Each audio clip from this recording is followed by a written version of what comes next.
ಈಗ doctor G Parameshwar ಬೇಕು. ಈಗ ಗ್ರಾಮೀಣಾಭಿವೃದ್ಧಿ ಕೆ ರಾಜಣ್ಣರವರು,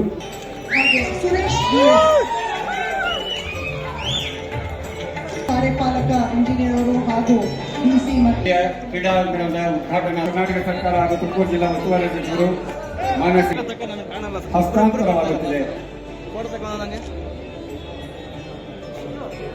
ನೂತನ ಕ್ರಿಕೆಟ್ ಕ್ರೀಡಾ ಈಗ ಎನಿವೆ ಇದನ್ನ ಅತ್ಯಂತ ಸಂತೋಷದಿಂದ ನಾವೆಲ್ಲರೂ ಸೇರಿ ಸರ್ಕಾರ, ಇಡೀ ಸರ್ಕಾರ, ವಿರೋಧ ಪಕ್ಷನೂ ಸೇರ್ಕೊಂಡು ಎಲ್ಲರೂ ಸೇರಿ ಶಂಕುಸ್ಥಾಪನೆಯನ್ನ ನೆರವೇರಿಸಿದ್ದೇವೆ.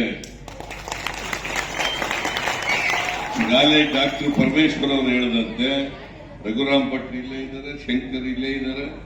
ಆದಷ್ಟು ಜಾಗ್ರತೆ ಪ್ರಾರಂಭ ಮಾಡಿ ಮತ್ತೆ ತ್ವರಿತವಾಗಿ ಮುಗಿಸಿ. ಕ್ರೀಡಾಂಗಣ ಜಲ್ದಿ ಆಗಬೇಕು. ಇಲ್ಲಿ ರಾಷ್ಟ್ರೀಯ ಅಂತಾರಾಷ್ಟ್ರೀಯ ಕ್ರೀಡೆಗಳು ನಡೀಬೇಕು, ಕ್ರಿಕೆಟ್ ಕ್ರೀಡೆಗಳು ನಡೀಬೇಕು, ಬೇರೆ ಕ್ರೀಡೆಗಳು ಕೂಡ ನಡೀಬೇಕು. ಅದಕ್ಕೆ ಅವಕಾಶ ಮಾಡಿಕೊಡ್ಬೇಕು ಅಂತಕ್ಕಂಥ ಮಾತನ್ನ ಈ ಸಂದರ್ಭದಲ್ಲಿ ಹೇಳಿ ಮತ್ತೊಮ್ಮೆ ಎಲ್ಲರಿಗೂ ಶುಭ ಆಗಲಿ, ಕ್ರಿಕೆಟ್ ಸಂಸ್ಥೆಯವರಿಗೆ ಶುಭ ಆಗಲಿ, ಸರ್ಕಾರಕ್ಕೆ ಶುಭ ಆಗಲಿ, ಮತ್ತೆ ಈ ಭಾಗದ ಎಲ್ಲ ಜನರಿಗೂ ಕೂಡ ಶುಭ ಆಗಲಿ ಅಂತ ಹೇಳಿ ನನ್ನ ಮಾತುಗಳನ್ನ ಮುಗಿಸ್ಲಿಕ್ಕೆ ಬಯಸ್ತಾ ಇದ್ದೇನೆ.